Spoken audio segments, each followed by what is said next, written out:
1, 2, 3 buttons. Or something like that. Welcome to the Model Car Podcast, a bi-weekly show about building scale model cars. This show is brought to you by the generous financial support of our Patreon backers. Our Patreon supporters get access to our behind-the-scenes Slack channel, patron extras, and even a chance to be on the show. If you can help support the show, please visit the supporters page on our website, modelcar.show. If you would like more talk about model cars, please join our Facebook group or our Slack workspace.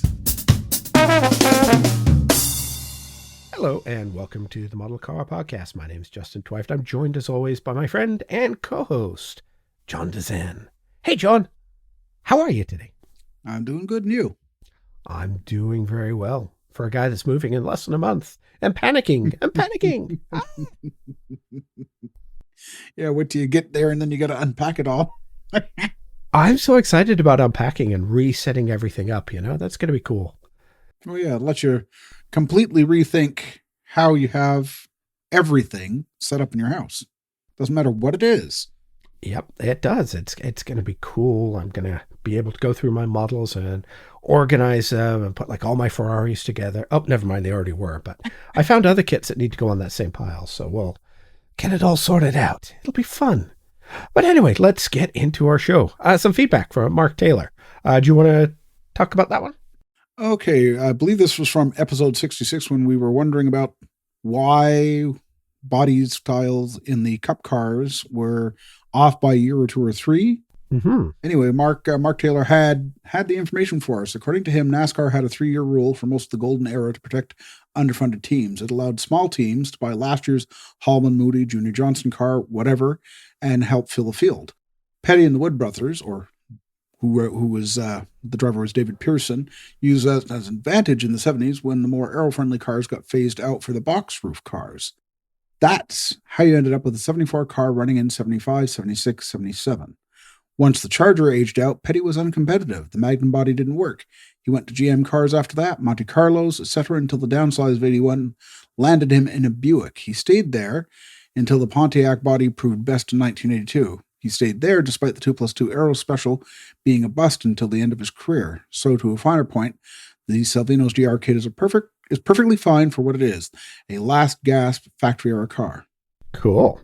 Yeah. And I had heard about this 3-year rule. Somebody posted in Slack, I forget who that was now, which kind of answered my question of that. How come a car looks earlier than I thought it should have been for that time period? But this is the definitive answer. Yep. I'm going to have to Google some of these terms because I don't know what a Magnum body was. The Dodge Magnum. That was the car. All right. Very square. I did not know there was an old Dodge Magnum.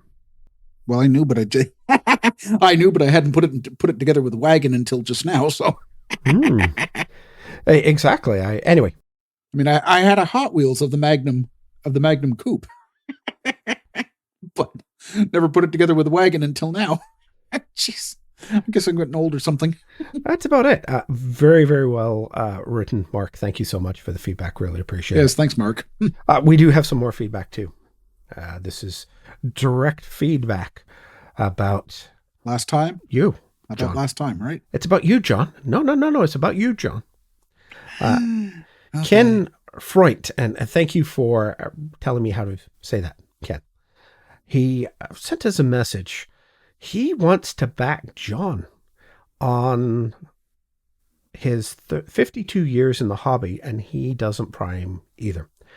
He does if he uses filler, and he doesn't want the paint to be absorbed by the filler.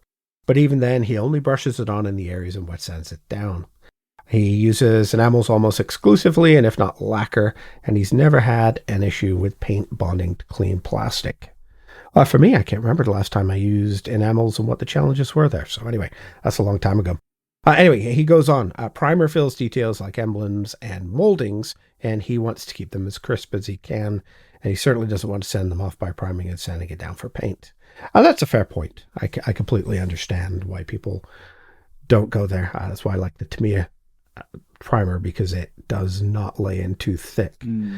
Ken says he also builds planes, armors, and ship kits, and he's never primed a single build, and he never will. So there you go. You've got definitely people on your side. Our behind-the-scenes Slack channel was somewhat divided over the issue of priming or not priming. It is a lot less common. I thought John was the only oddball out there, but there's a lot of people that apparently... The only oddball out there? Yeah, well... Jeepers. Oh, sorry, John, but, you are the barbarian. Talk about cutting a guy down. I mean, jeez. That's okay, John. Sheesh. It's meant with love, you know it. Yeah, well, it doesn't feel like it right now, but that's all right. The best oddball there is. How's that? Yeah, right. That's like making me the king of the barbarians. Hey, there we go. John, King of the Barbarians. We have a new title. Oh, boy. Here we go. Ken, thanks very much for the feedback. And it's certainly there are a lot of people that don't prime in cases and some that do more religiously. I am perhaps on the more religious side of it, but hey, I learned something new. I'm not sure I'm going to follow John in this, but again, we have to have a conversation later. And once I change my setup, maybe something will change as well. Maybe. I'm not holding my breath on that. Would you believe I just remembered literally when I was reading Mark Taylor's reply that I had some more information from him. Oh, good. That never made it to the show notes. Somebody failed at their job. That's what it boils down to. Yeah, because I think that day I was doing something else that day, and it just sort of got, I'll get to it tonight. Yeah, I'll get to it tonight. Never got to it tonight. Oops. All right. Well, what better time? Better late than never. So what other feedback do we have, John? Yes, indeed. Yeah, it doesn't quite say exactly what it was. The Italeri kit was one of the originals. They did it about the same time they did the Quintash and Testarossa kits. Does that ring a bell? Oh, the Jaguar. It's got to be the XJ220 we were talking about. Okay. Interesting. Like both of those, it's not really worth it because there are superior Tamiya kits. AMT's was 125 and was tooled by Eshi when they owned them. Yeah, definitely the Jag XJ220. Definitely the Jaguar. And again, that kind of goes with my thought at the time that I've got the Tamiya kit and yeah, that's all you need. Nothing else matters. No. The 132 Atlantis, Nova, and Camaro are full detail and just about the same in terms of detail as the Monogram 124th kits from the 80s. The Nova body is actually more accurate than the new tool 125 Revol Nova. Oh, interesting. Yeah, so that's sort of, I might need these guys now. Mark, you might have just cost me some money here. Yeah, me too. A 132nd with that kind of level of detail? That actually sounds really, really good. Yeah, and there's I know there's one other kit that 132. There's a Ford EXP, if you remember what that is. That was like the weird Mustang meets Not Mustang. It was a Mustang meets an Escort, wasn't it? And they had a baby? It was an Escort coupe, sporty coupe. That's what it was. Yeah, but it was kind of a weird cross thing, yes. Oh, yeah, it was definitely weird looking. You either liked it or you didn't. Mm-hmm. And I've heard that kit is, well, I don't think there is a kit of it in 125 ever, but this one is full detail. Interesting. Yes. For those people like quirky things. Hey, speaking of quirky things, just to touch back on, while you were talking, I Googled a vintage Dodge Magnum. Yes. I'm trying to think of a nice way to say this that I don't have to bleep myself. Ox. They are kind of ugly. Yeah, just a little bit. This is why I had no recollection of them, because, not my kind of car. Then again, my first car was a 78 Thunderbird, so it's probably right up there in terms of the look with it. Aerodynamic as a brick. Pretty much, yeah. You remember how when we were kids, you drew a car that was like a rectangle with a bump on another rectangle on top and two wheels from the side? That's pretty much what the aerodynamics on this one look like. It was designed by a toddler. Yeah. So anyway, that is why I had forgot about the Magnum, and now I'm going to close that tab, and I will never think about it again. Do you think Dodge Magnum think the wagon? They're beautiful. That's more where I was going to go. I do have the kit. Do you have that Dodge Magnum kit? Oh, yes, I have 2 or 3 of them. Haven't built one, but I have 2 or 3 of them. I've Oogled that one a few times, and that's certainly one that I want to do. It is a really, really nice looking kit. For a car that didn't last as long as I thought it should have. Well, it's a Mercedes wagon. Mercedes, was it? Yes, Mercedes wagon. Is that when Dodge was been passed around like... Well, yes, exactly like that from that time period. Okay. All right.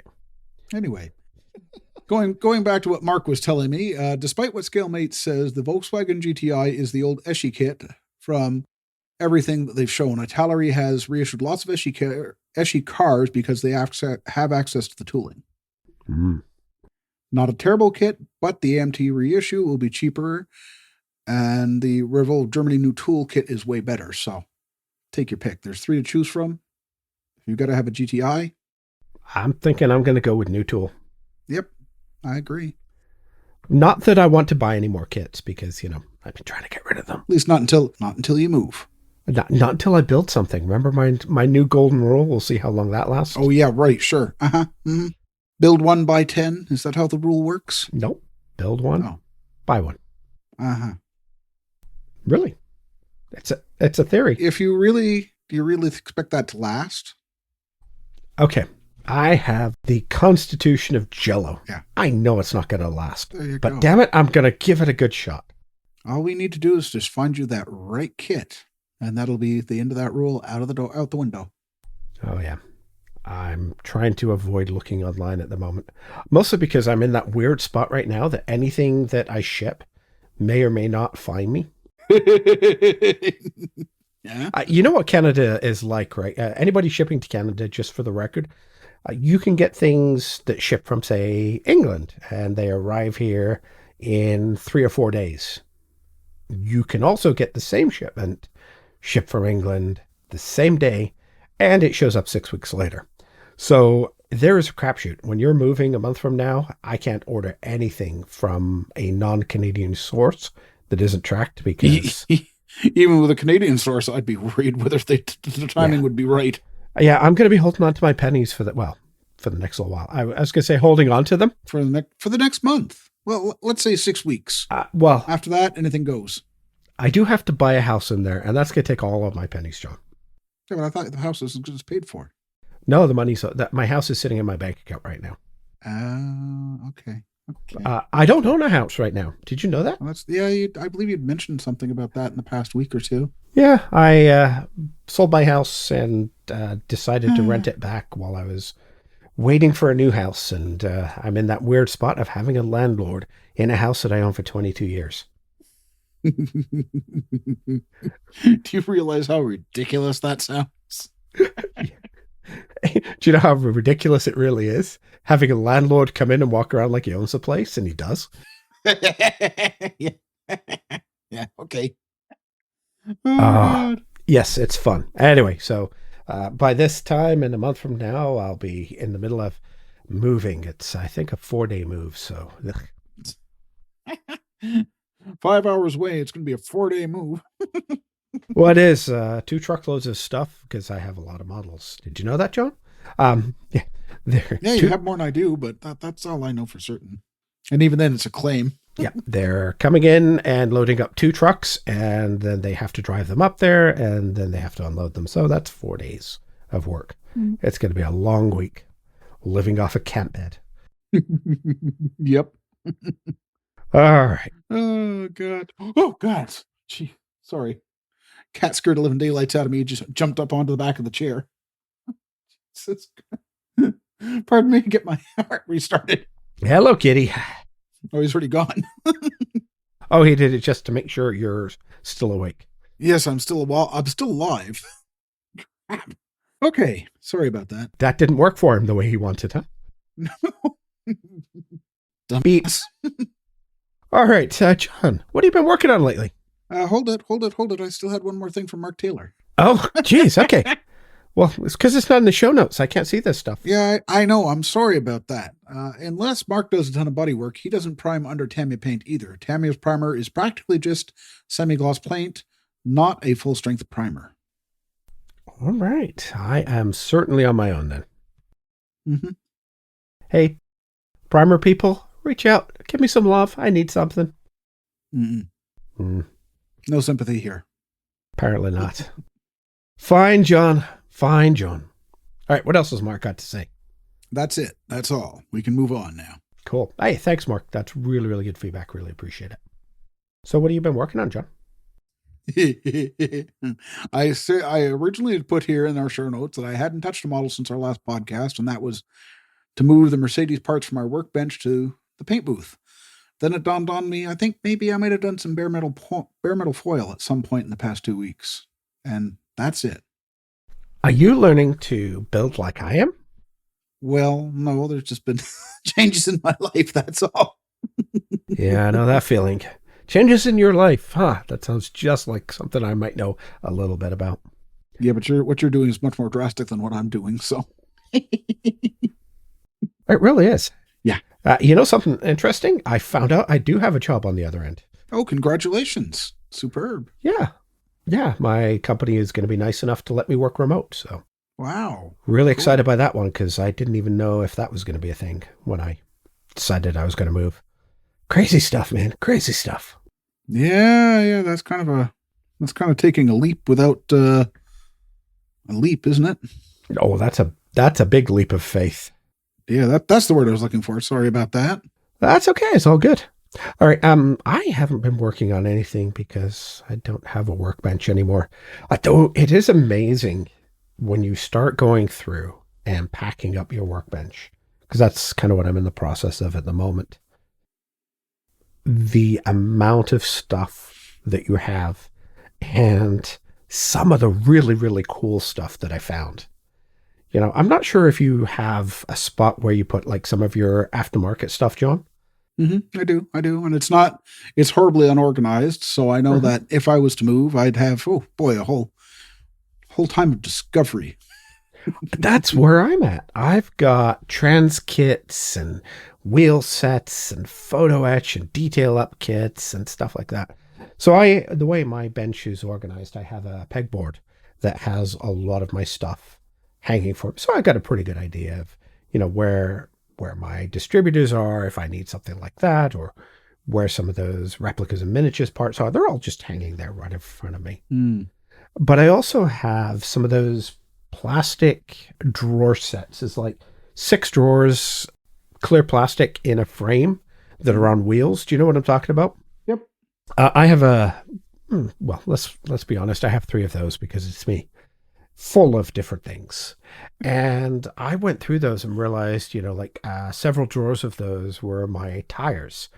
But put in with my tires, wheels. Tires. Yeah, don't talk to me about tires. Yeah.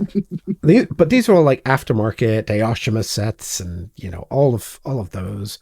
I have a couple of different sets of photo etch Brani wire wheels from Model Factory Hero. Oh, good gosh. I have no idea how much those cost me, but I'm sure looking at them going, they're not 5 cents. They were not cheap. And they're just sitting there ready to go for future Ferrari builds. But going through that was an absolute joy of rediscovery. Things that I bought 20 years ago and put into a space to store them and keep them out of the way. And you just kind of forget about them. So that you wouldn't lose them. Exactly. But you did lose them. They just got buried. You know, you get so much stuff. Use that word so I don't have to bleep myself. Oh, you get so much a bad word. stuff that you just lose track of what you have. At least I do. I'm not sure if your inventory of aftermarket parts is any better. No, my record keeping on that is lacking. So one of the things that I'm going to do when I'm setting up, and I'm so looking forward to taking my kits out and setting them up and taking out all of this stuff and really planning sort of some builds. And I'm going to document it a little bit better so I know what's sort of upcoming in the build set. Here's this kit, what's going to go with it. I've got to try to make some headway on this stuff, John, because I've got lots of stuff. I got lots of money tied up in this stuff, which you don't realize until you start seeing these, you know, expensive Brani wheels just sitting there. Or you realize just how many new kits you have, or New or fairly new. Okay, yeah, new kits. Yes, that worked out well. that worked out really well. But I don't have too many of those recent kits. They become visible because unlike good, if you've ever worked in a store or anything like that, or in a fast food place, they teach you all about inventory rotation. Is first in, first out is the way to go. Well, when you're someone like me, the last thing you bought is probably the last thing on your shelf right in front of you because you've run out of storage anywhere else. So I always see the last things I've bought. It's the stuff that I bought years before that get buried on the bottom that you then lose. So I'm really excited about going through all that stuff. Yeah, okay. I recommend it to everybody. With me at work now, it's first in is last out. So You're not going behind one pile to grab the other one, huh? nope. No, not at what they weigh. Oh, come on. Everybody wants to do that, don't they? Hopefully you turn them over quick enough that you don't have to worry about such things. Not like they have an expiry date. Oh, well, they do have an expiry date, but Do they? tires, yeah. There you go. Learn something new today. If you're not careful, if you leave full size automotive tires too long, they will dry rot. Oh, wonderful. You didn't know that? No. Generally, 5 years is considered a fairly safe time to be looking to change the tires on, for example, a toy like my Mustang or maybe your Harley Davidson. Well, yeah, on a bike, the tires don't last that long. Okay. At least the rear tires don't. Probably not. And if you start getting down, then it's just the perfect excuse to burn off that back wheel, Uh-huh. Not that I would ever do anything crazy like that. No, of course not. No, I wouldn't do that either. Sure you would. When Garfield's ready, you'll do that, won't you? I've been told I should. And just be careful. Orange may be a little harder to clean up melted rubber off than flat black. That, and people can say, you can run this fast. Yeah, but the Motorola, that goes faster than any car can go. I was thinking burnouts in a parking lot. Yeah, like where? At a shopping center on one of the second or third busiest street in town. You have a driveway? I do, but why would I want to tattoo my own driveway? Hey man, you're talking to the wrong guy about why to tattoo. Tattoos are cool. Oh, jeez. Okay. Yeah. Okay, I forgot about that one. All right, let's get back into the hobby, shall we? Yeah, we should, because otherwise we're going to be here all day. Mm-hmm. So, nothing's really happening this week, huh? What, for the hobby? Oh boy, what hasn't happened? New releases? What hasn't happened this week? Available once again, the Revell 1930 Ford Model A Coupe is back. Ta-da! Ta-da! Yeah, exactly.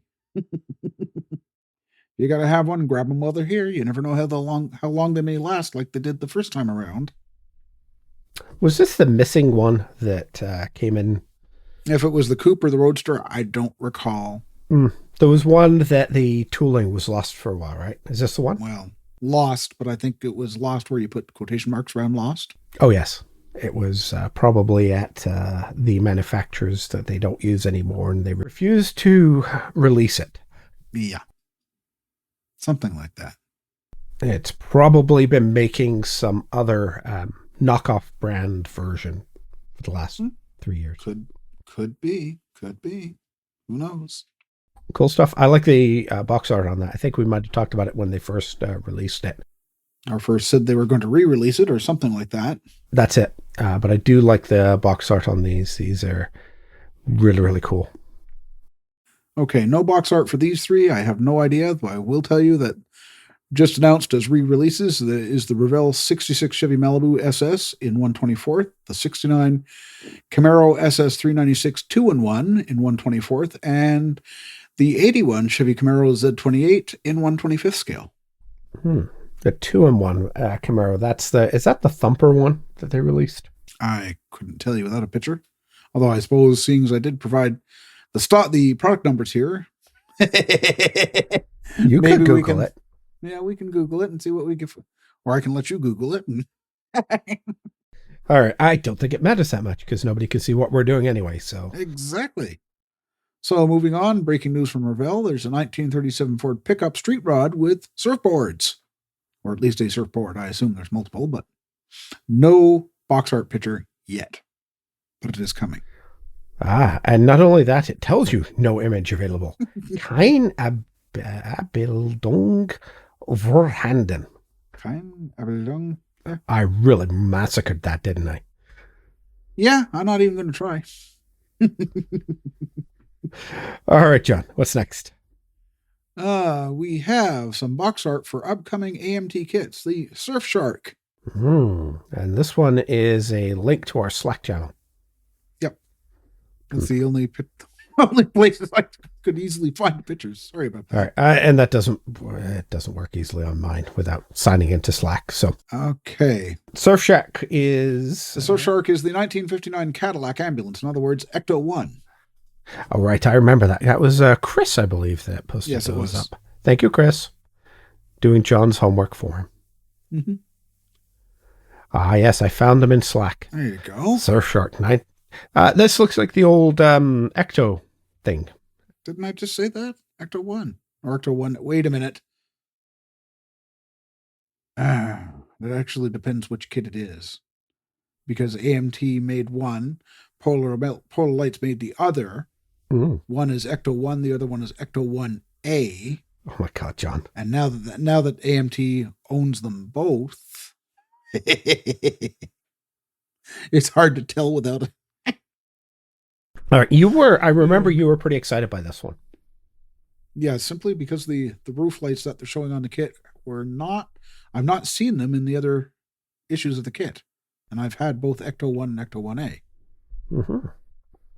Oh, by the way, there are two surfboards on it. Two surfboards. One is on the rack and one is stood up next to it. Yeah.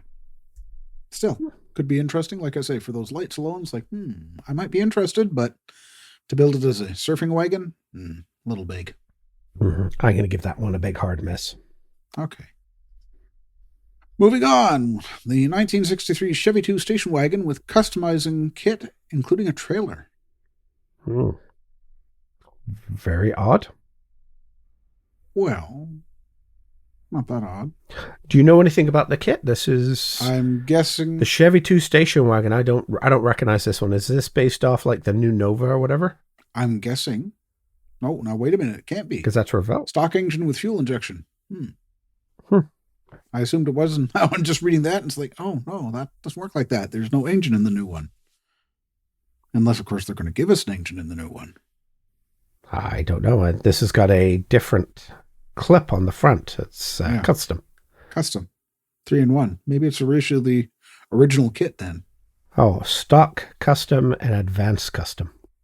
So it's a 3-in-1. So who knows? Who knows? I do like the little U-Haul trailer, though.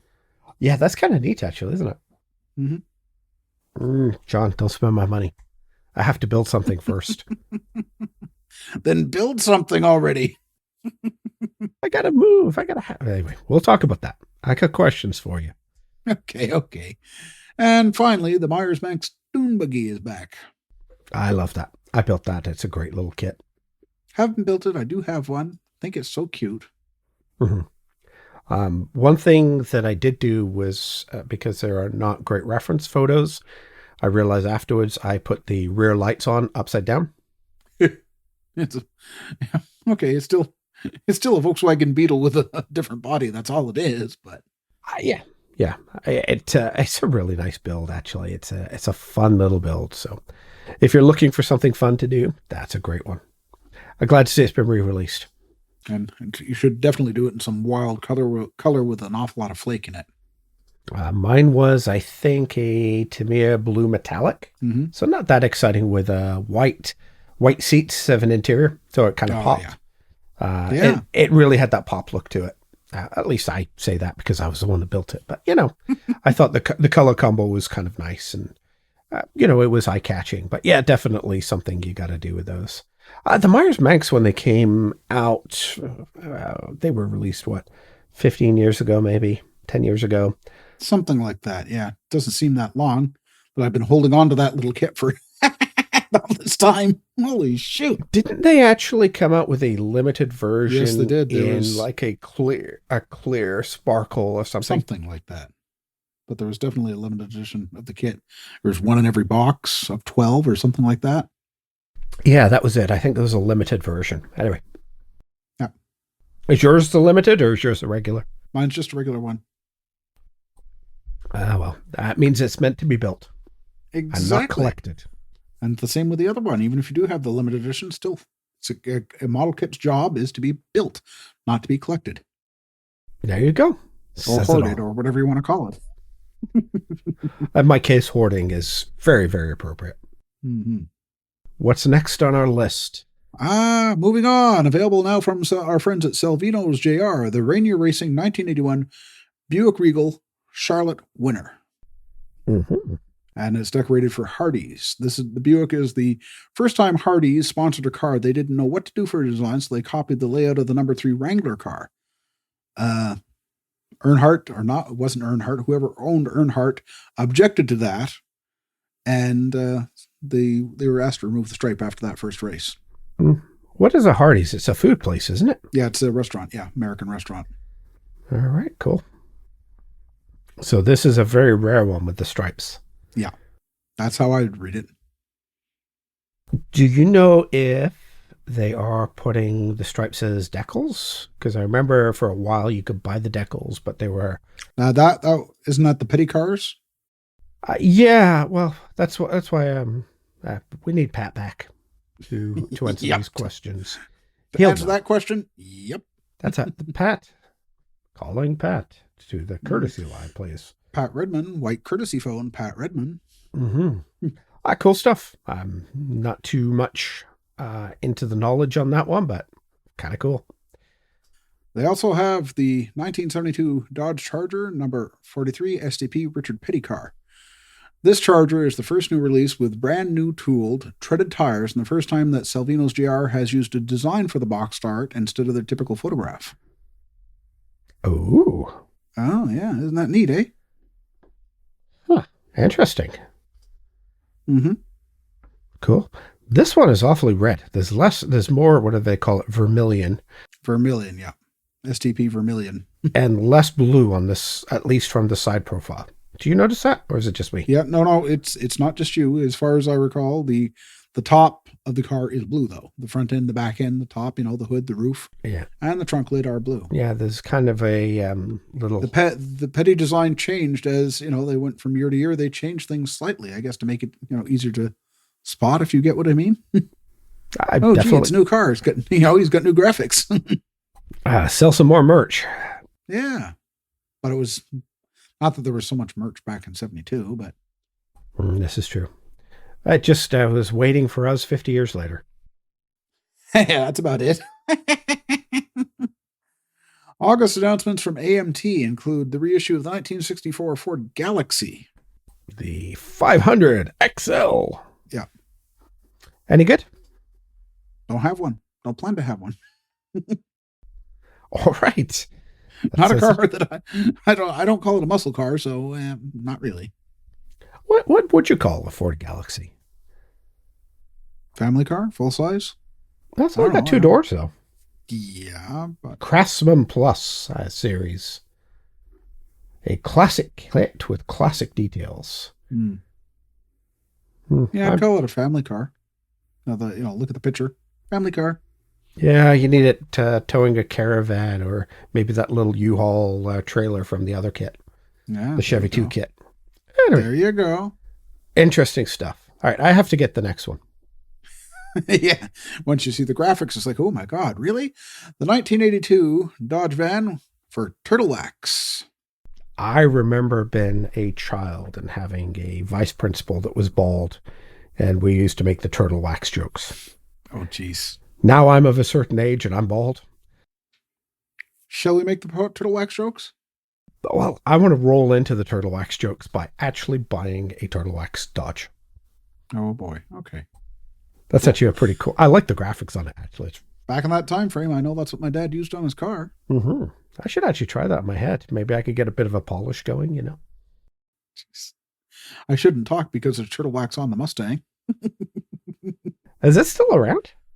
It's not turtle wax, but that it may or may not still be around. It's they have a much more modern line, or had, because it now appears to be gone off the market. It's oh God, what do they call the stuff? Anyway, it's it's what I've got. It works very good. The wax does not dry to a white powder on black, which is very handy for a modern car. But oh God, turtle wax ice. That's it. Ice, baby. Yes, I use the soap too. Wax on. Wax off. Yes, very much. Okay, that is actually pretty cool. Link will be in the show notes, so check it out. It's pretty cool. Yeah, I'm curious as to how how much decal there is. What this, that, the other thing could be very interesting. Yeah, it looks really cool. What's the next thing, John? Yeah, okay. I might have to get that. The Best of AMT Decal Pack number 1, or volume 1. Volume 1. Meaning there's more coming. I'm just trying to figure out some of these. They seem very odd. What do you mean some? Well, some of them make sense. You've got stuff that you could put on either side of a car. And then you have like a singular strip of blue, a singular red strip, a singular what looks like a wooden board, and a checkerboard. Yeah, but they're not paired. So what do you do with them? Cut it in half. I guess so, but I'm thinking that how big is this going to be that you could actually cut it in half and make a decal that goes down the side of your car? Anyway, that's a good question, isn't it? They've got some classic flames and pins. 5x8, so that means they're going to be 8 inches long, which means they're going to be 4 inches long. Again, what do you do with something like that, right? 4 inches is a lot of space on a car, but I'm sure it could work. I'm sure somebody's going to work it. We're not going to get into discussion of inches, John. No. Oh, God, no. Jeez.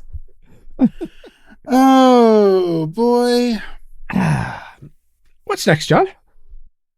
Oh, we're going to go off scale for just a moment because it's cute. ICM is reissuing their 1/35th scale 1914 Ford Model T fire truck. Okay, yeah, it is cute. It is cute. What scale is it? Oh, 35th. 1/35th scale. And it is cute.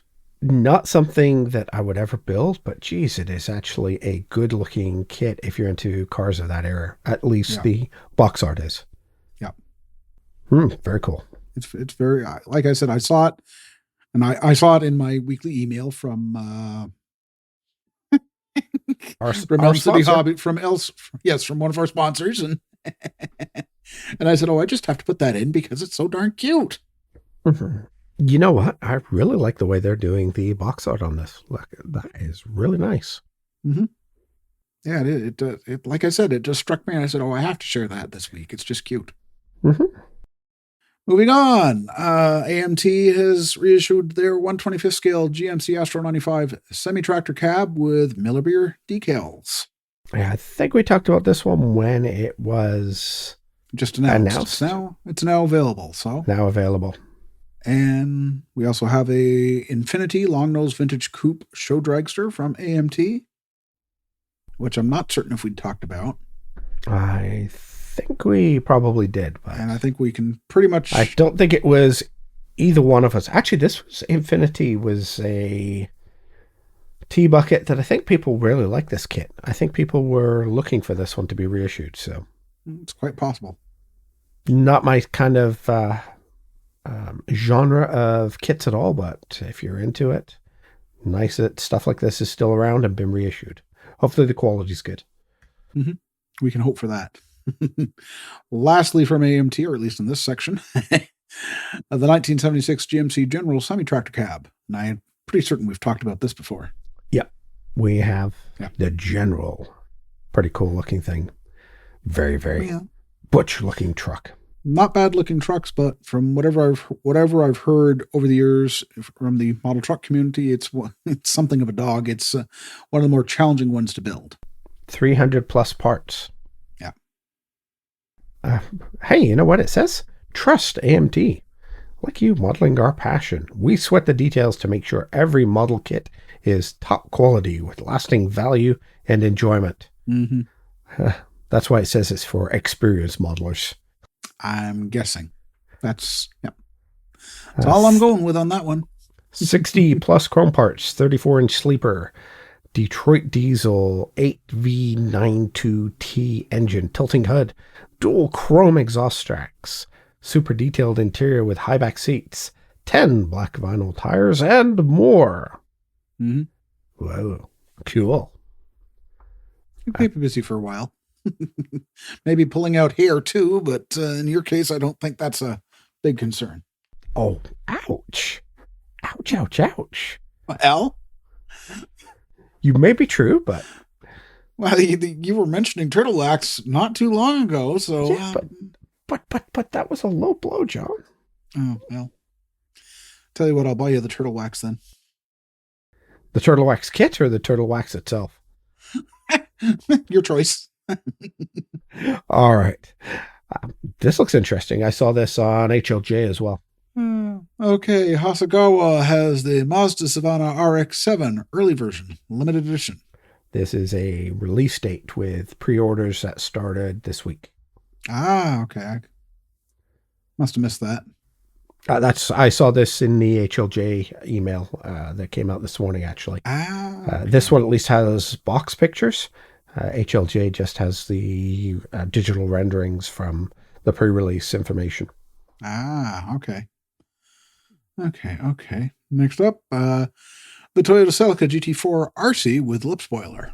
We moved on. I'm still looking at this. This looks You're still looking at the Savannah RX-7? Oh, come on. Jeez. It'll build nicely. Okay. All right. Let's look at the lip spoiler. Oh, that's kind of an ugly beast, isn't it? Yeah. I remember Tamiya made one of these Celica GT4s in a stock version that I haven't seen. Stock version and rally version. I think I've got the rally version, but I forgot about this kit. They were not bad looking cars without that front lip spoiler. Yeah, that doesn't do a lot. It kind of... No, it doesn't help that car at all, if you ask me. No, it makes it look unbalanced. But hey, you know what? To each their own. Kind of like the new BMWs, if you ask me, but... We didn't. Oh, darn. Because we'll offend somebody and we can't afford to lose any more listeners. Okay. Yep. Okay. Hey, let's go for the bingo. What's next, John? The Kyoto Oil Skyline GP1 Plus, or a Skyline GTR BNR 32 Group A 1992 Japanese Touring Cup. Oh, wow. You got all those initials really well. Yeah, look at all those initials. Yeah. It's the initial car. It is. It's an R32 Nissan. Hey, you've never heard us talk about that coming from a Japanese car manufacturer ever before. No. Never. This one's Teenage Mutant Ninja Turtle green. Yeah, pretty much, yeah. Doesn't do a lot for me. It could almost be Turtle Wax green, but... We're back to Turtle Wax, are we? Oh, John, you're mean. You are so mean to me. Hey. Okay, I'll try not. I'll try to be better. Mm-hmm. Shall we move on? Mm-hmm. Mm-hmm. Let's move on from the Turtle Wax jokes, please. The Lancia 037 Rally 1984 ERC Champion Detail Up version. Mm-hmm. I wonder what the Detail Up version is. That's got me interested. I Because I was built. working on limited time when I was doing this. I wasn't checking out to see what they were. If it said anything, and it didn't. Oh, etched parts. Etched parts. Oh, that's cool. I've built this before, but I did not have etched parts on it. I just had their standard kit. I built it in different livery as well. Wow. This looks very, very nice. Looks almost, how do I say it? It almost looks like it's a Marlboro car. It's the red and white stripes. Mm-hmm. Mm-hmm. Yeah, I can see that. Yeah. Especially the way it's arranged. Hmm. I had seen this in the show notes, but I hadn't looked at it before. And they actually have a picture of, that's not a huge amount of detail up parts. There's some grills, a fan shroud, Wipers, the hood pins, windshield wipers, the wiper blades. the glue on parts for your brakes. Yep. Not bad. Not bad at all. I'm not sure I get that excited about it, but I'm trying to figure out what the Pirelli is for. That looks like a Pirelli stencil in the corner. It's the tires? Well, no, it's not rounded. That's why I was kind of like it. Oh. You see what I mean? Like it's not in the circular shape that you would expect for tires, which I was kind of excited about. And I was like, well, what the heck could I do with that? You know what I bet it's for? I'm going to guess that one of the grills. No, it'll be one of the grills that has the white Pirelli on it, and you can't really tell from the picture. That would be my wild guess. What do you think? Or maybe there's a big grill in the back end of the car. I know these Lancers are just a little different looking. Mm-hmm. It's possible. Well, because they were really built for the street. Yeah. It looks like it, doesn't it? Yeah, it's quite the different little car, isn't it? Don't know. Guess you'll just have to buy one and find out. Got to build something first, John. That's not my problem. It's mine, isn't it? Uh-huh. All right, what's next? Mitsubishi Lancer GSR Evolution 3, 1996, Rally Malaysia. It's kind of a neat looking car if you're into Petronas, I think, is the sponsor of this one. Yep. With the colors. Very cool. I'm sure this is going to be a deckling masterpiece for somebody, because there's a lot of decals on there. And perhaps some weird painting too, because I see that blue back end of it is going to be interesting. Yeah, that'll be a bit of a challenge for somebody, not me. No, I don't think I'll go there either. I got one or two model cars that I have to go through first. Just one or two. And this is another fairly popular topic for the podcast, the Porsche 962C, sponsored by Kramer from the 1987 Nürburgring. Do you know that I found out I own one of these? Doesn't surprise me, but Tamiya 962. Well, there you go. Don't think you can do much better, although the guys that specialize in these cars might say that one is better than the other. I don't know. Nope. I was just surprised that after all my questioning, who the hell builds these? Apparently I do. Or will. Yeah, I was going to sell it, and then I actually kept it. So, yeah, I have that. Now you have to build it. You've talked about it on the podcast. You're going to have to build it. Oh, God. Could you imagine how many cars I'd have to build? I'll be over there for the rest of my life, John. Again, not my problem. You're just feisty today, aren't you? Yeah, something wrong with that? I'm not going to argue with you, my friend. Hiroshima has the MCR BNR 34 Skyline GTR2 from 2002 Nissan. I think I'm going to have to ring the podcast bell every time we say Skyline. There you go. Because, geez, Murphy, do we release a lot of these? Yep, and it's red on top of that. I bet you it's not. What? It's not red? Sure looks it to me in the picture. I would guess that it's not. It's the design is colored red, but I'm guessing it's not red plastic. Oh no, it's not red plastic. No. It's Japanese kit. They wouldn't do that. Yes, they would. Really? Show me a Japanese kit that's molded in red. Aside from a Ferrari. I was going to say, have you opened any of the Tamiya Ferraris? They're all molded. They're molded in red. They're molded in black. You know, if nothing else, one of the things that would be an argument for your absolutely barbaric but apparently very popular thing of not priming. The Tamiya kits are, if you're going to go with that, they molded in yellow, they molded in red. There's a lot of colors that you could just paint right over and not have to worry about priming. Like red. Like red. As long, you know, but hey, goes to my whole theory that all Ferraris should be painted red. Even the yellow ones? They should be red. Oh, okay. Oh, boy. Okay. Mm-hmm. What's this one, John? Moving on. The Vertex sponsored JZX100 Mark II Tourer 5 from 1998 by Toyota. So it's a big Japanese sedan, right?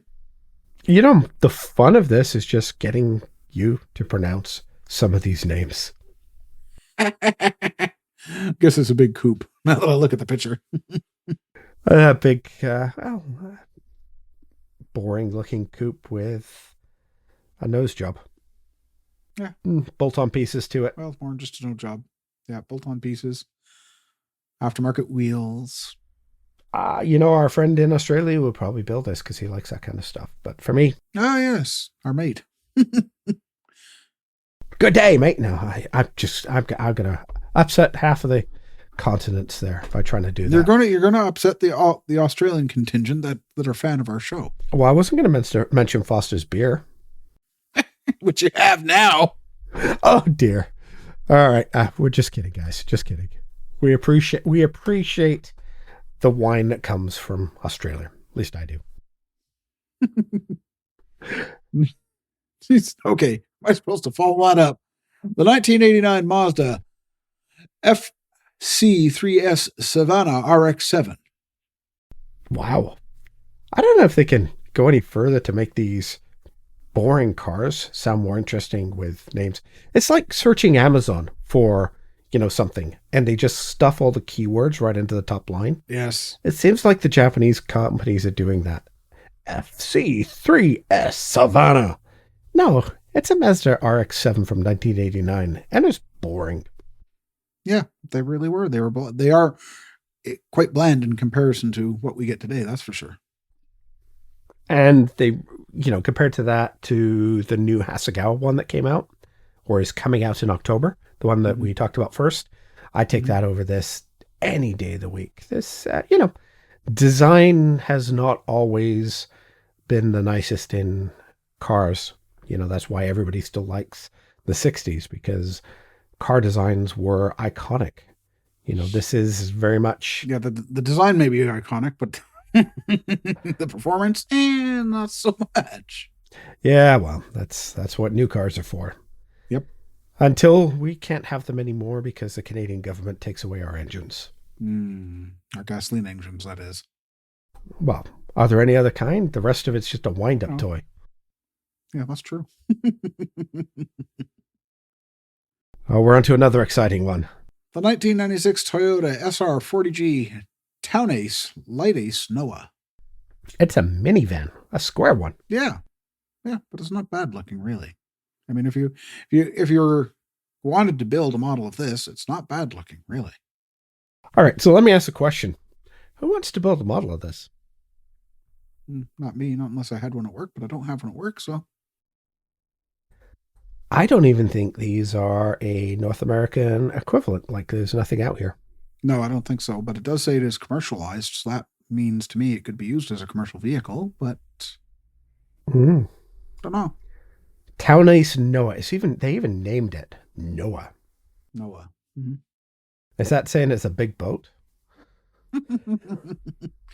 Or it's got a bland name like Noah. I don't know. Or it fits two of everything in it. I don't know. Very weird. I like that one. Oh boy.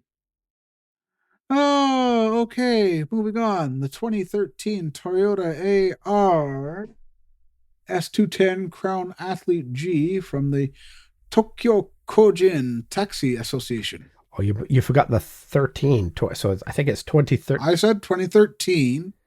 Okay. Toyota. I said I got it. Okay. All right. Trying to put the numbers at the beginning where they belong. You see, you just confused me because I'm reading along with the text. Yeah, I know. It's a Japanese taxi. Yes. Huh. And if you like that one, there's a few other real interesting ones you're gonna flip over. I just don't have any words for a Japanese taxi. Taxi? Weirdly though, it's kind of cool. In its own way, yes. It's a modern looking car. I don't even know which car it is. The Crown. What that would be out here. It kind of looks like a Camry. I'm thinking that's what it is, honestly. I think so. But it's got a different grille on it. And it's got all the weird Toyota or the weird taxi stuff. Mm-hmm. I don't mind that. Oh, John. Uh-oh. I have enough weird kits. I don't need to buy any more. Oh, they're going to get more weird. Oh, good. The 2010 Toyota GRS 202 Crown police car for traffic control. Me and traffic control, we do not get along. So you will be getting this model. I believe I have another kit that is similar to this with a similar livery. Okay, good enough. One in your collection, that's enough. Yeah, I'm not that into Japanese police, but that's okay. It's there. Okay, so we have the 2010 Toyota Silk Blaze TRH 200V Hi-Ace Veryl. This is a shoebox on wheels. Yeah, Japanese minivan. Yeah, it doesn't seem to. There's a picture if you click the link. Mm-hmm. Oh, I've clicked the link. Of what it builds up like. Mm-hmm. It doesn't quite seem to build as nice as I think it should. No, I would agree. I'm guessing there's a lot of... The bodywork is all add-on. You know, there's a basic Hi-Ace underneath all that. You add on all this, that, and the other thing to it. Mm-hmm. Weirdly, I don't mind this. If you're into old Volkswagen, what were they, the T2s? This is like the modern version of that with a Toyota badge on it. Mm-hmm. I wouldn't disagree. Interesting. Very, very weird. So, what's that one? It's a 2003 Honda DAB RB1 Odyssey, which is definitely a minivan. Mm-hmm. I'm just looking at it. It looks different than you. Oh, that's why. It is lowered and tucked. Yeah. The wheels are tucked right into it, and they're huge. Yeah, the certain. Just the way that the average minivan in my neighborhood looks like. Not. Yeah, not. I don't think I've ever seen a minivan look like that. This kind of looks like a kid got handed his parents' old cast-off Odyssey, and he can't afford to replace it, but he wants to be sporty anyway. So, wants to try to be cool. Yeah, the only thing missing off this one is the Canadian Tire, the stickers and the little vent things that go on your windshield wipers to make them look aerodynamic. Oh, God. You know exactly what I mean, right? I know exactly what you mean. Yep. Mm-hmm. Okay, good. I thought I was talking to myself there for a minute. Nope, I've seen them. Yep. Or perhaps you should paint it pink and get the eyelashes from Canadian Tire. Oh, you know what? Garfield would look really good with some eyelashes. Oh, God. No, don't think so. All right, I think I've upset John. Don't think so. The guys at work would kill me if I did that. I would disown you as a podcast host if you did that too. Just saying that. Yeah, I don't. I would deserve to be disowned. Yep, definitely. Now, moving on, the 1975 Lamborghini Countach Walter Wolf version 1. This is interesting because this is an Aoshima kit, which means it is going to be released in October with a July pre-order date. I wonder if this is a new / modified kit, because I have the Tamiya Walter Wolf. No, not Tamiya. I lied. Fujimi Walter Wolf version. And I have never seen one from Aoshima before. And you know me, I like my Countaches almost as much as I like my Ferraris. Oh, boy. Do I need 2 Walter Wolf specials? I think my Fujimi one is actually one of the Enthusiast series. Oh, wow. That's that's quite a detailed kit then, isn't it? Yeah, so this one could actually get built, unlike the other one. I don't know about this. It could be challenging. Retractable headlight opening and closing can be selected. Oh, that's okay. You just glue it the heck down. Yeah. And maybe glue one door open. Yeah. So the Fujimi version, I just Googled it, is the LP 500S Walter Wolf Enthusiast model. Yes, I was correct. Mm-hmm. You were correct. That's scary, isn't it? Mm-hmm. Scary, scary. All right. Okay. I'm going to have to might need that. Think about that. I have to build stuff. The 2000. I'm going to keep going with that because, each of us knows that's completely BS. As soon as I get my bench set up, there will be no stopping me. But, I've got this. Is it going to wait that long? Well, I have a built-up tension. Well, as far as I'm concerned, once you moved in, even if you don't have your bench set up, if there's stuff you want, you're going to order it. Well, that could be too. Mm-hmm. See, I have a good excuse not to order anything at the moment because I don't know if it'll ever get to me. But Canada Post doesn't deliberately lose stuff. No, but they don't mail forward packages. Really? Uh-huh. Didn't know that. I did. You asked. Forwarded my mail the other day, so that's how I know. Oh, okay. That makes sense then. Okay. Better to play it safe. All right, John, what the heck is this thing? Told you they're getting weird and wild. 2007 Toyota TRH 200 V High Ace accident processing car / area inspection vehicle. Mm-hmm. Which does not actually describe this. So, no, it doesn't. John, do me a favor for our listeners at home. What the heck does this look like? Well, it's a minivan with what looks like an observation. Well, we'll call it a turret, but I doubt it turns up in the roof. And there, I'm guessing cameras too. And then there's the flashing emergency lights up on top of the observation post or turret or, well, whatever. Looking at it a little bit more closely, I don't believe it is an observation post. What I believe it is a signpost, an electronic signpost mounted on top, I've got to say, of this square shoebox minivan. Well, it's a Toyota Hiace. Yep, it's a Hiace again. So it's square. It's, Ah, yes. Okay. If I blow the picture up, yep, I agree that it's a sign. But this thing, and then it has the flashing light mounted on top of that. So this thing must be as aerodynamic. Yeah, as your Magnum.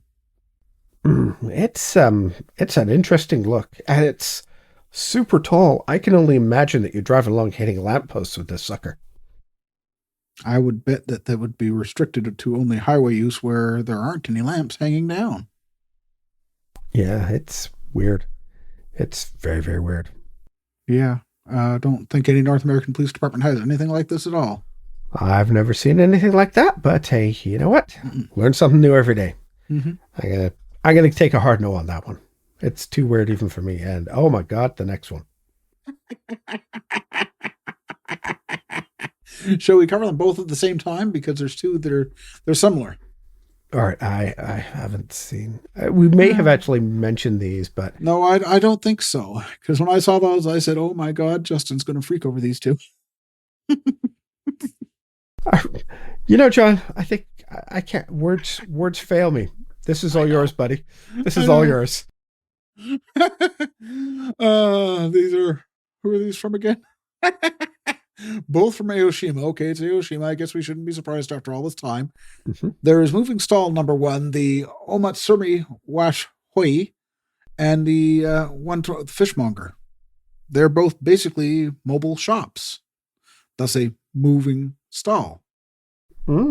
But whatever the first one's selling. I didn't think of this as a shop because the first one. Say like it goes to, we'll say like it goes to a I can't even think of the word in English. Mobile sales vehicles that appear in different scenes such as supermarkets, office districts, and event venues. Event venues. That's what I was thinking. Yeah, that's what I'm thinking. This is like a promo thing. Okay, so it's imagine like a little sandbar type truck, pickup truck. You know those little Kai trucks that they have. Mm-hmm. It has something on the back of it, and then above it, it has what looks like a wooden structure with a taiko drum, and the little paper lights that you see decorating Japanese gardens. Patio lanterns. Oh yes, patio lanterns. Oh, there you go. What's his name? Kim Mitchell. Kim Mitchell for 100, please. Yes. Yes. But there's actually a guy sitting there playing the drum, driving on top of this car. I don't think it would be driving. If it was driving, I wouldn't be on top. But I got to sing about heights. But I guess as the car drives, he hits the drum to get attention. Yeah. He's got my attention, that's for sure. Uh-huh. Two questions on this is, who the heck would actually drive one of these in Japan? And secondly, who the heck would build a model of one of these? Anyway. Not mine. Don't know. And the second one is the fishmonger. The fish one makes a bit more sense, doesn't it? Apart from the fact it has a built-in fish. Yeah, but the accessories have potential, shall we say. Yes. It's 2 trolleys. You know what, though? I'm not buying my fish from a truck that drives around. Buying your fresh fish off the back of a truck. I just, that's the way you get sick. Mm-hmm. Mm-hmm. Mm-hmm. All right. They do some weird stuff over there, John. Mm-hmm. Yeah, different culture. That's all. That's what it boils down to. Yes. All right. Oh, and now we lost a wheel for the next one. Yeah, but it's cute. From Fujimi, the Mazda T600. So what is a Mazda T600? Because it sounds like a car. Looks like a three-wheeled utility vehicle, or pickup, you might call it. Yep. 1 wheel up front, 2 wheels out back. Yep. Very weird-looking little in-city delivery truck. Mm-hmm. Cool. It is actually cool. It is very cool. It is cute. Yep. In its own weird way. And the link we've got is 1999co.japan, and they've got it listed for about $39 US. Might be worth it. Yeah, kind of expensive. I'm assuming that's just a little thing too. It says it's an R scale, so. Oh, and it even comes with photo etch too. Wow. Might really be worth it. You go for it, John. Maybe I will. I won't say no. Also coming from Fujimi, the Mazda Speed Roadster and the Mazda Roadster. Essentially the same car. In other words, a Miata, one with hop-up pieces. One with a nose job and one without. Yeah, there you go. That's a good way to put it. I did the Tamiya build for this. I can't see that Fujimi needs to do another version. No. But hey, you know what? Japanese model car companies do things that I really don't understand, as certainly indicated by the last kits that we've talked about today. Told you they were wild. John, you've saved these for me, didn't you? Well, I had to include them when I saw them. I was going to, what is this? Justin's going to love this. They are pretty cool. I'll give you that. The last 3 from our friends at Platts or Nunu. Nunu. Yeah, what's new? Nunu. Well, oh boy. The 2013 Chevy Cruze 1.6T WTCC World Championship with masking sheet. So I think this is, I might have even covered this one before. The Chevy Cruze has been out for a little while. I actually saw one build on the other day. I came across one, and it actually builds quite nicely. They've got a slightly different livery for this one, and that's the one that is here. I think the first one was a blue. This is Aeon Lukoil, whichever you say, however you say that. Lukoil, yeah, Luck. I think is what I'll go with anyway. Very cool. It's actually a pretty cool looking kit. And until I kind of looked at it and said, hey, it's a Chevy Cruze. Who wants to build one of those? But seeing somebody actually complete one, Yeah. I could actually see myself build one of these. One of the local builders, at least I think I'm quoting the right person, has built one. He's a big Chevy fan, and it's a darn nice kit. Mm-hmm. Yeah, it certainly looks like it. They really seem to be hitting on point. I haven't built any yet. I've got my Volvo that I want to build soon, but we'll get there. I don't know where it is now. I packed it. It's gone forever. It's gone forever. Mm-hmm. What a waste of perfectly good money that could be used to help move. Yeah. All the things that I need money for. Tell me about an Audi Sport Quattro S1. That looks cool. Yeah. This is a short wheelbase one, isn't it? Well, that's what makes it the sport. Mm-hmm. The Audi Sport Quattro S1 1986 U.S. Olympus Rally with masking sheet is coming from Nunu, and I think I might have to get this one. Yeah. The difference between an Audi Quattro and an Audi Sport Quattro is length. They cut out, I forget what the difference is, but it's a lot shorter car. It's very maneuverable, almost to the point of being twitchy, if you ask me. But it's what got Audi noticed in the rally world. Mm-hmm. Yeah, that's actually a really nice looking kit. I like the colors. It's classic Audi, actually. It was, well, I was trying to figure out who the driver is, and it was one of two. It was either Michel Mouton or John Buffum, and it's the John Buffum car. So it is. Because it has the U.S. flag on it. Yeah. So though maybe it has options for both. No, that's not from what I can see. It says markings reproduce the number 5 machine that participated in the 86 WRC Toyota Olympus Rally with the combination of American John Buffum and British Neil Wilson. Cool. Actually, I'm just looking at the pictures on this. Oh, that's very, very nice. Yeah, I know. Tell me about it. John. It cost Spending my money on this one too. I'm telling you, man. I've been a huge fan of the Audi Quattro since I saw them brand new sitting in the dealers on the sales floor. So, very cool. Very, very cool. Are we trendy enough for the next one? Trendy enough? Well, it's sponsored by Ape, right? Is it? I hadn't looked. Oh, yeah, it might be. Yeah. Okay. So, the 2015 Audi R8 Hong Kong Macau World Grand Prix. This is another livery of their pre-existing kit. They're getting some mileage from the kit, but this one's pretty neat. This will really, I think, attract some of the younger builders because of the Ape and all the rest of that sponsorship on there. It's sort of a red and pink camo. Very trendy. Red, pink, gray. Yeah. Boy. Very trendy looking. Yeah. Not bad. Yep. Lots of decals on there. And it looks like they've even got decals for window trim. Did you see that? Is that what that is? Oh, gee. Yeah, that is what that is. Cool. That is strange and odd and just a little bit cool at the same time.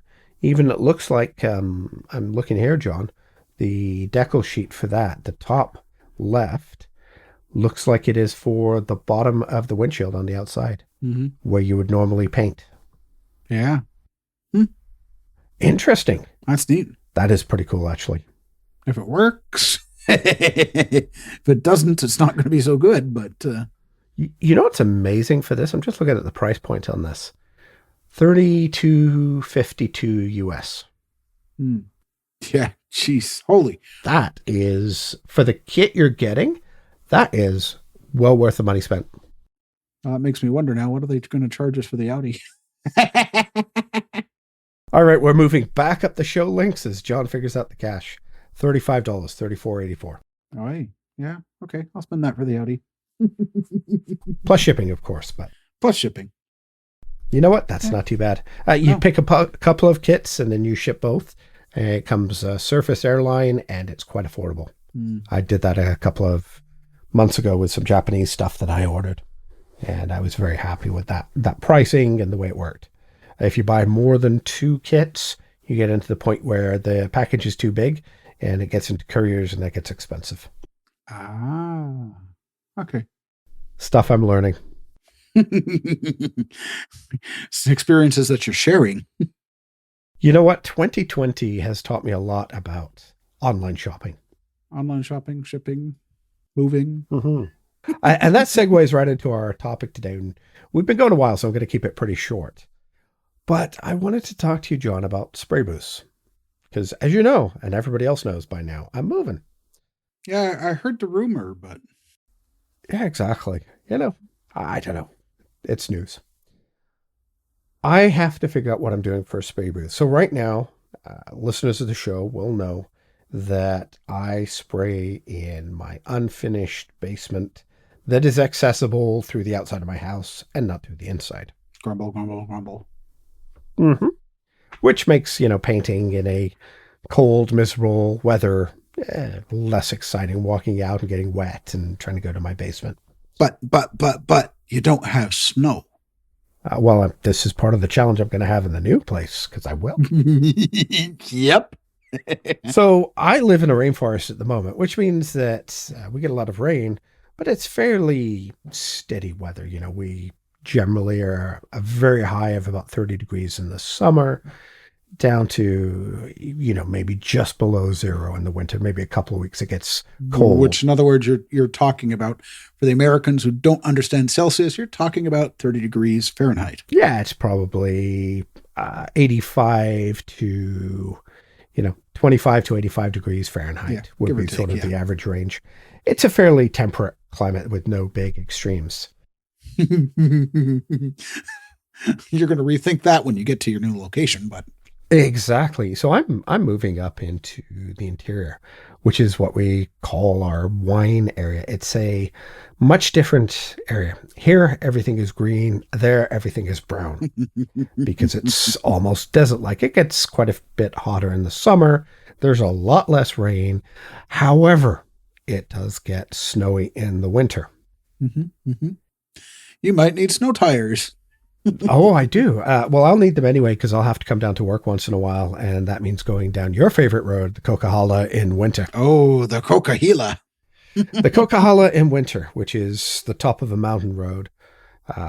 That's you can catch snow drifts any time of the year on that road, basically. Yes, you're fairly safe in July for not getting snow, but virtually any other month in the year, you can expect to see snow on top of the Coquihalla.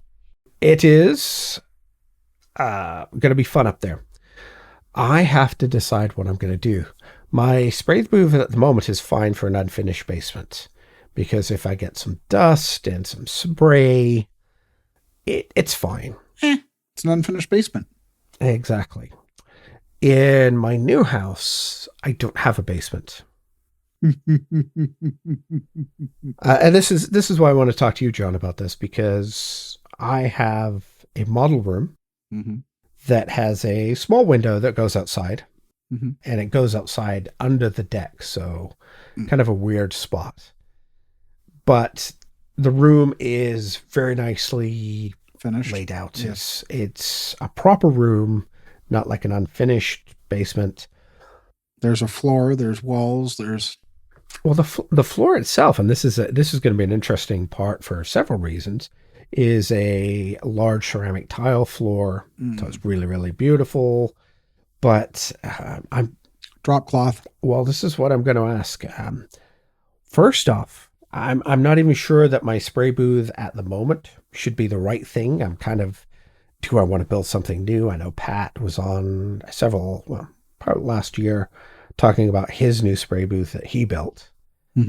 Do I want to build something? If I build it, where am I going to put it? Am I going to put it in that room?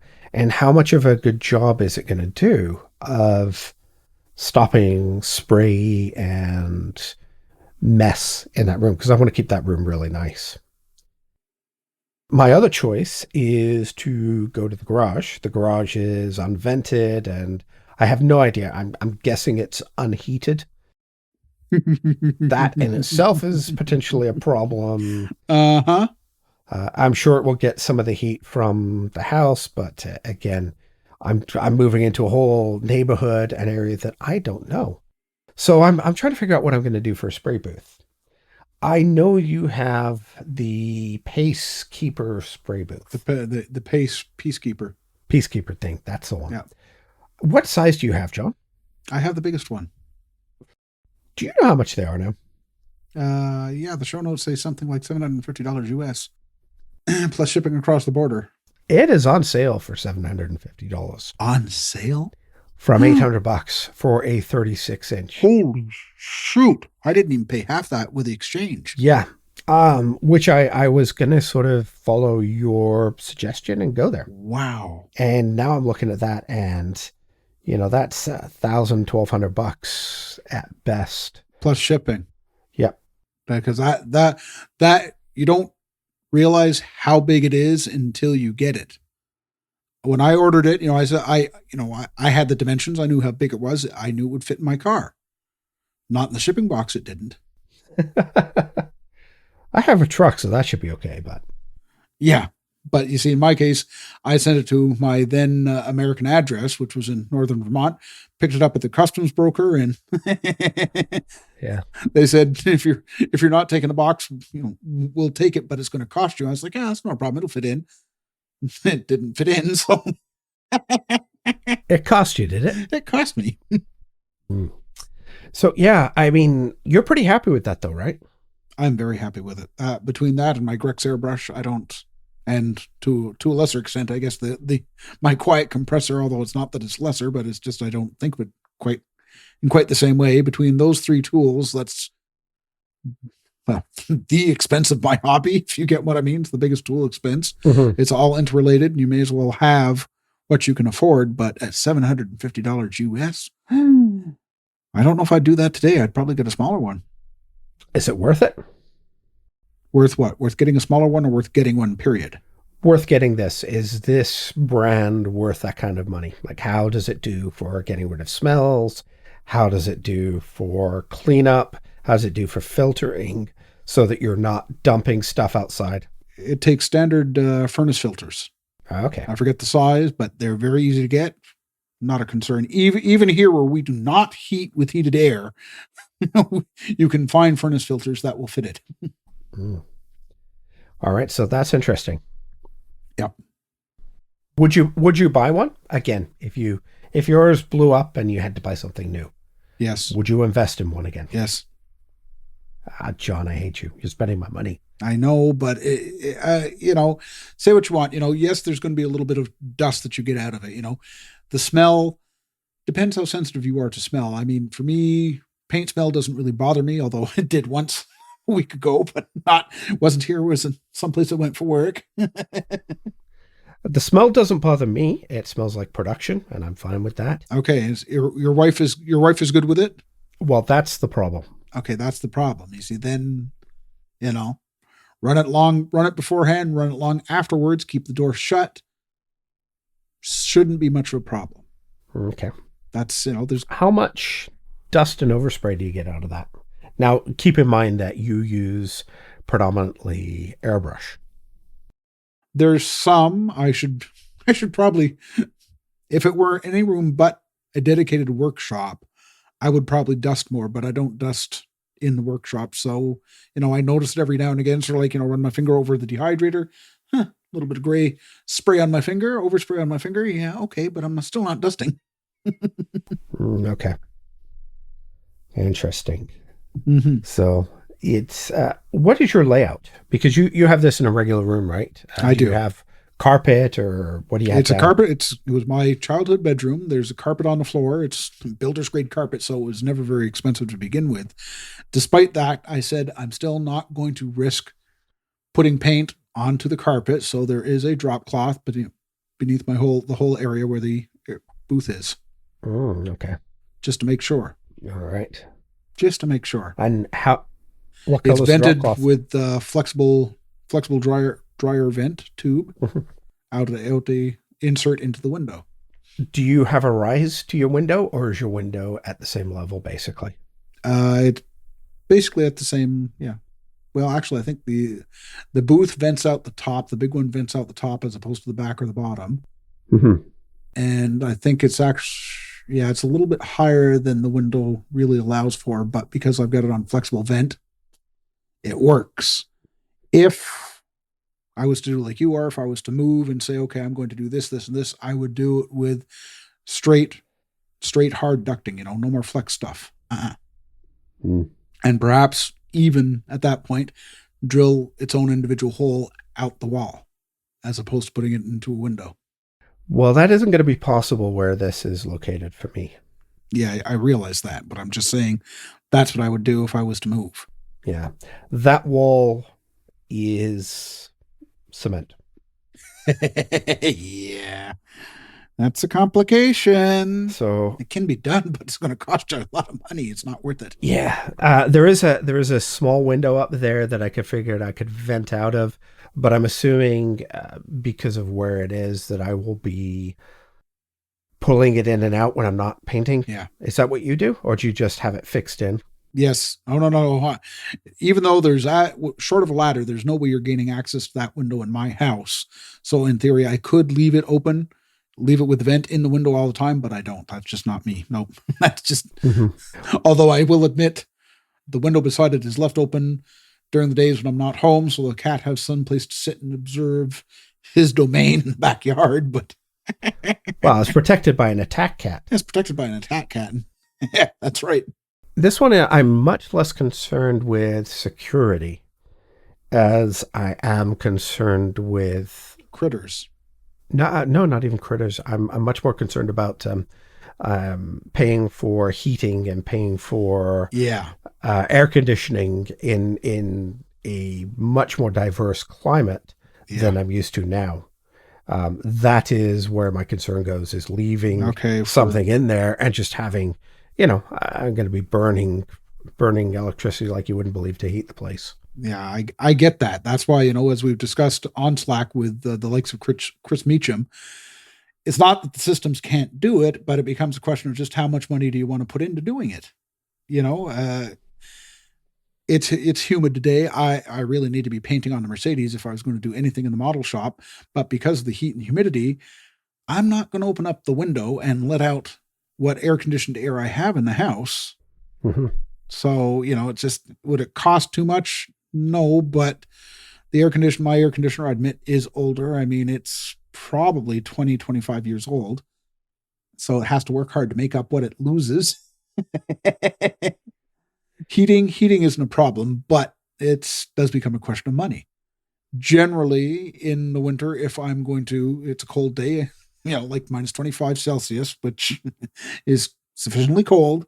If I'm going to paint on a day like that, I will shut the door to my workshop, and it generally gets cold in there, but not anywhere else. All right, interesting. Yeah, I'm going to have to figure all this stuff out, but yeah, you'll have to really sit and think about it all. Generally, again, in the summer, if I wanted to, I was really pressed, let's say, there's a contest next week, there's 5 pieces I need to airbrush, and I have to get it done for then. Okay, I'll paint it. I'll shut the door. I'll paint it. Leave the air conditioning running the rest of the house. I'll come out of there. It's like, oh my God, there's air conditioning. And making sure to shut off the booth and close the window and let the air conditioning get it back in. But then I risk running smell into the house. Yeah, so I have a double whammy. Which do I do? Yeah. I'm just wondering, because I don't think there's going to be that much humidity there, perhaps. Well, probably not. No, not if it's that arid as you say it is. Yeah. Okay. I'm just Googling it as I go. It's got a humid continental climate with hot, dry summers and cool winters. Cool, wet winters, then. That's where your humidity is coming, not in summer. Yeah, I'm just reading here. Here you go. Summer mean of 70 degrees Fahrenheit, 21 degrees Celsius. Ooh, I like that. And a winter mean of -5. Oh, man. You're killing me. That's a mean, though. So that even, if you think about that as... That means, yeah, I know. It's going to go higher. It's going to go lower. Yeah, during the day, it's going to go a lot higher. Yeah, still. So... Still. 21 degrees. My air conditioning isn't even on at 21 degrees, okay? Summerland gets more days with sunshine during the spring than any other place in Canada. Sun makes an appearance on average of 88.4 days each spring. Wow. Hmm. And dries things out fast. Well, that's what I'm wondering. Maybe, that's going to be less of an issue for me. But certainly when I look at that and go, okay, I'm probably going to need to think about this. You might invest in a dehumidifier too. Mm-hmm. So I'm just looking at the average highs. July is 28.4, August 28. So it's kind of warm. Yeah, that's warmer than I like to be. A lot warmer than I like to be. Record highs. Oh, look at that. 40 degrees, 44.7 degrees. Jeez. That's, You're killing me. Let's see. Lows. Record lows. Oh my gosh, minus 30. Welcome to my world. Yeah, no kidding. Average low, though, during the winter is minus 3.5, minus 4.1. So about 25 degrees is kind of the average low that I'll be dealing with. So interesting, huh? Have fun. Yeah, I'm going to have to think about this, though, and try to figure that out. But my big question is, do I spray in room or do I try to MacGyver something for... In the garage or in a shed outside like you've got here in the notes? Yeah, exactly. Do I build a shed outside? Right now, the only thing I've got outside that is covered is a greenhouse. And again, thinking that greenhouse is probably not the best place for trying to paint. Yeah, you leave a spray can out there a little too long, kapow. Mm-hmm. Yeah, and I'm complaining about dust inside. I could just imagine the overspray on a window. Yeah, but I'm worried about the kapow of the spray can and melting bodies. Exactly. So I'm kind of in this weird spot. My big question though is really do I take my current? I'll probably take my current one anyway, just because I want to get back up and painting as quick as I can. But I think once I'm up there, I may have to really consider. Take the current one, experiment a little bit. You can try it in the garage. You can try it in the modeling room. You can try it, well, you say a shed outside. Go buy a cheap shed from Canadian Tire. There's not a Canadian Tire up there. I have to drive to find one. Home Depot? Home Hardware? Are you kidding? I'm in a small village, man. I don't have these luxuries like you do in the big city there. I don't have a Home Hardware. I don't have a Home Depot. I have a Canadian Tire. I have a Rona, but... Yeah, we have neither of those. There is a little hardware store in town, but I don't think it sells much other than whatever you need right away. No big stuff anyway. Oh, man. Town. I think town is a very nice word for it. You're going to be a townie. Well, I'm out in the valley away from town. So the town itself has 11,000 people in it. And it doesn't have a hardware store at 11,000 people. Well, it has a small hardware store. Yeah, but it should be something bigger than that. I mean, it doesn't have a major one. It doesn't even have a major grocery store. So, oh, jeepers, man! Why did you get yourself into such a small little place? And I'm living out in what is called the rural area, so yeah. I'm even worse. So out in the valley. Out in the valley, I'm going to be driving for everything, man. It's crazy. Yeah, but your daughter's going to be a valley girl. Like totally. Oh, I had to do it. I know. That's why I was trying to lead you there. So. Oh, God. Yeah. Oh, things that I'm going to have to think about, John. So you would still buy the pacemaker? That's a real big question. I would still buy the piece. I would still buy it. Yeah. All right. You might have just cost me $1,000. Sorry about that, but you can't take it with you. Well, I don't have it to spend. That's the problem. Moving's expensive. Sell a few kits. I've been trying. You're just mean, John. Oh, boy. All right. How's your trog build going, John? Stalled. Can't paint. Too humid. You're going to meet the deadline? So humid that I do not want to try painting. Let's put it that way. It depends on how the weather goes. Generally here, August is more humid than July, so... You still have time. October 3rd is a deadline. Yeah, there's that. Mm-hmm. Also depends on other things too, so... Yeah, that's true. I won't say no, I won't say yes. All right. I will try. August 14th is going to be the scheduled build Of course, I'm not going to be part of that because no bench. And unfortunately, neither can I, as I have to work next Saturday morning. So, All right. So if you want, we'll be with you in spirit, but we won't be there in person. John, what's new on your YouTube channel? oh boy. Hold on. I can tell you what was just uploaded unless I erased it already. And I did erase it already. That's what I get for being too efficient. Oh, no. That was last week. That was mail call number 2. That was on the model trucks. I think it was a Super B update yesterday. And next week we'll be touching on episode 1 of the Trog build. Ooh. Okay, so it looks like episode 3 of the 1970 Plymouth Roadrunner. Okay. If you're going to looking at it that way, sure. Well, I do have a link in the show notes, John. I actually that's looked true. at it. I forget about that. And I have the links right on my right in my browser too to where I upload the videos. Okay. Oh boy. Interesting. It's all new. Cool. Can you link episodes? I'm not a YouTuber. Can you link episodes from one to the other so somebody, for example, if they like the Roadrunner, could easily go from 1 to 2 to 3? Yes, I can make. I forget what they call it, but yes, I can do that, and I will do that when a given build is done. Cool. A playlist. There you go. It's a playlist. A playlist. See, all you YouTubers, I'm just not cool enough for YouTube. I don't know anybody else who does it either, but Mm-hmm. That's all right. All right. Anything else you wanted to bring up, John? I think we've gone long enough. I think we should do a graceful dismount. We should do this.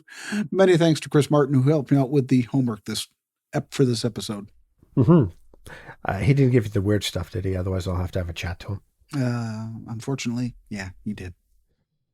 Chris, thank you. Check out our website for more information on the podcast, the hosts, and links to join our communities on Facebook groups and in Slack. This is brought to you in part by all of our very, very generous Patreon supporters, and we really thank you. For this episode, our Patreon producer level sponsors who really make this possible. They cover all of our costs and help me pay for all the stuff that we need for hosting and generating the podcast. Those include Chris Martin, Alex Thomas, Mickey Gervais, Scale Finishes, Classic Truck Modeler Magazine, Ryan Voyer, Rick Henderson, Elm City Hobbies, got that right yet again, and of course, B-Town Hobby, who apparently is a good way for John to get kits out of the US. Thank you so much for listening to us. We will talk to you in 2 weeks. Until then, say goodbye, John.